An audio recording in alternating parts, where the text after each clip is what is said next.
तुम्हाला आणखी छान गाता येतं पुढचं. तुम्ही जर टाळी वाजवली तर आमचाही फायदा आहे, आणि तुम्ही जर टाळी वाजवली शेजारीन जर डुकल्याच घेत असली बा तर तुमच्या टाळीच्या आवाजाने तिची डुकली जाते. म्हणजे दोघांचाही फायदा आहे की नाही, म्हणून टाळी वाजली पाहिजे. चला. मन चंचल चपळ जाता येता न लगे वेळ. मनाला जायला आणि यायला वेळ लागत नाही, एवढं चंचल असणारं मन आहे. मन 10 वस्तू चंचल सांगितल्या शास्त्रामध्ये. मनो मद करो मेघो मानिनी मदनो मरु मा मदो मड करो मत्सो मथा मकारा दश चंचला. या 10 चंचल वस्तू सुभाषितकाराने संस्कृत मध्ये शास्त्रामध्ये सांगितलेले. तर 10 चंचल वस्तूपैकी पहिलं मन सांगितले. मनो मधु करो. मन हे 1 नंबरला चंचल आहे. मनाने जर ठरवलं तर मन चांगलंही करतं, मनाने ठरवलं तर मन वाईटही करतं, नाही का. मनाने जर ठरवलं तर आता जाऊन पंढरपूरला जाऊन दर्शन घेऊन परत इथं येऊन बसतात. ज्यांनी पंढरपूर पाहिले ते जाऊन आले ना. बघा एवढं चंचल आहे. पहा 600 किलोमीटरचा प्रवास करून रिटर्न आलं ते. वाऱ्यापेक्षाही मन चंचल आहे, वेगवान आहे. आणि मनाने जर ठरवलं तर देवाकडे जाईल, आणि मनाने जर ठरवलं आता कोणती मालिका चालू असेल रात्री ऐकलं ना आपण, तर मन घरी जाऊन टीव्ही पाहून येईल, सांगता येत नाही. हे मन आहे.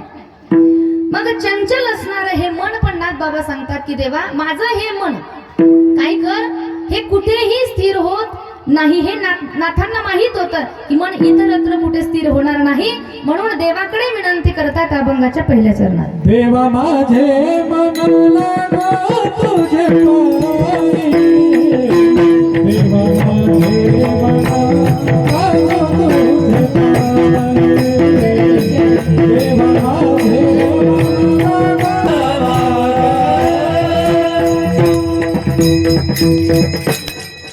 देवा माझे मन लागो तुझे चरणी, संसार व्यसनी पडू नये दे. देवा माझं हे मन आहे ना, हे चंचल असणारं मन आहे, हे माझं मन तुझ्या चरणावरती लागू दे. बरं नाथ बाबा मनच का म्हणतायत? आपणही देवाच्या समोर जातो, आपण देवाच्या समोर मन लावतो का? देवाच्या पायाला मन लागतो, काय लावतो मग?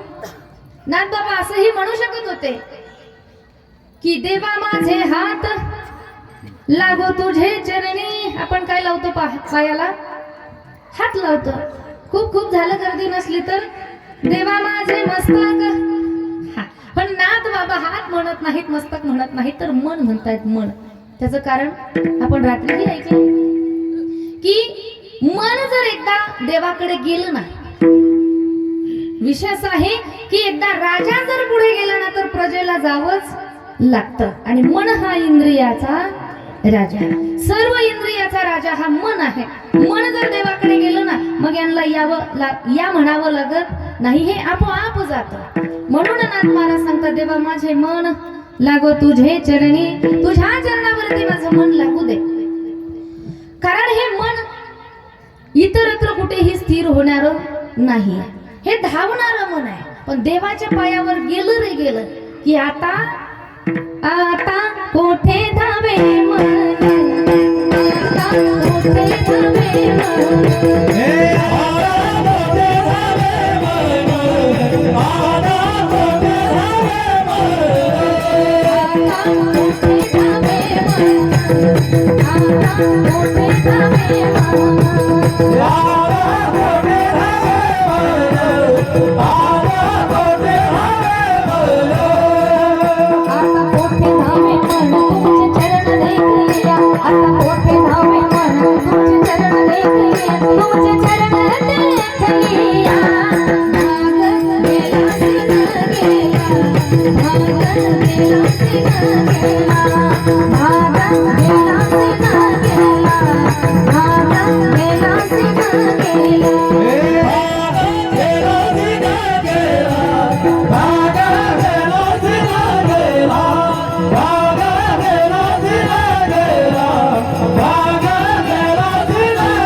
देवा.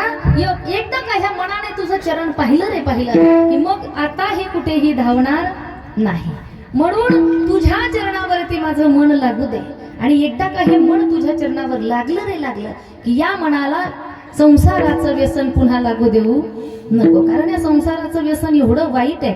या संसाराने आतापर्यंत कोणालाही सुख दिलेलं नाही आहे. अनेकांनी संसारामध्ये सुख शोधण्याचा प्रयत्न केलेला आहे, पण कुणालाही सुख मिळालेलं नाही. आता मिळेल मग मिळेल, आता मिळेल मग मिळेल म्हणून म्हणून सगळा जन्म जातो, नाही का. सर्व सुखाची आशा जन्म गेला, सर्व सुखाची आशा जन्म गेला, मुक्ती येथे नाही गेला, मुक्ती येथे नाही गेला, शासन पावला, आहे नवले शासन पावला, माया वेशीला जीव माझा, माया वेशीला जीव माझा.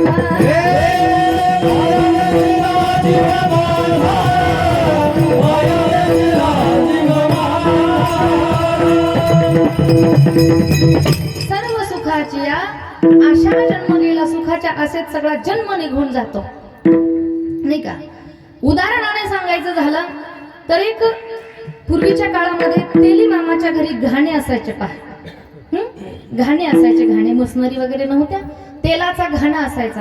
आणि मग त्या घाण्याला तो एक बैल झुंपलेला असायचा. पूर्वीचे महाराज मंडळी हे सांगायचे पहा, एक बैल त्या घाण्याला झुंपलेला असायचा आणि रात्रंदिवस त्या बैलाने चालत राहावं, गोल गोल गोल गोल गोल गोल फिरत राहावं त्या बैलाने.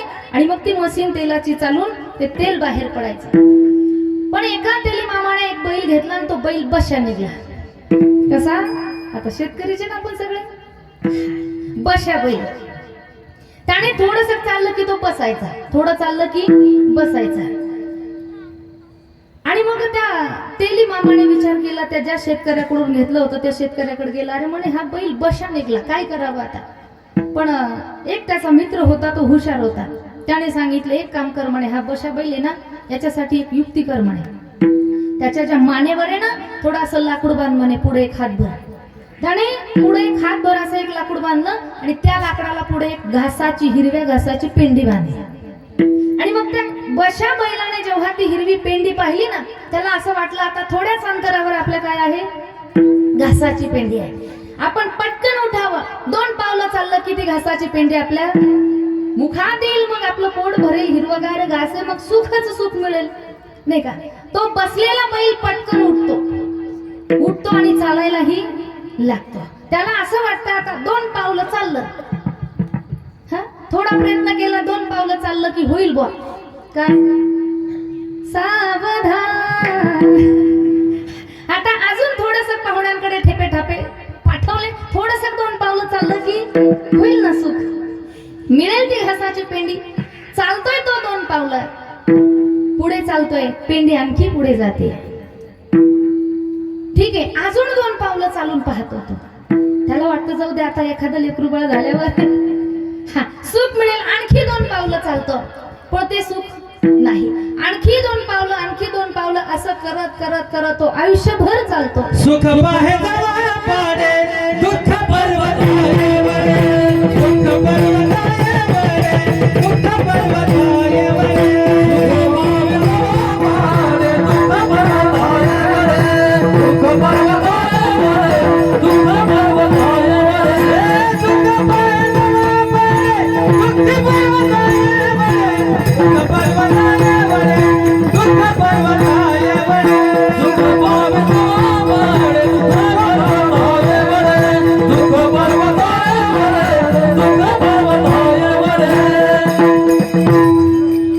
सुख पाहता जमा पडे, दुःख पर्वता येवढे. सुख पाहायला जातो आपण, पण त्या पाठीमागे पर्वतासारखं दुःख भोगावं लागतं. म्हणून नाथबाबा दुःख सांगतात, बांधवडी संसार, दुःख बांधवडी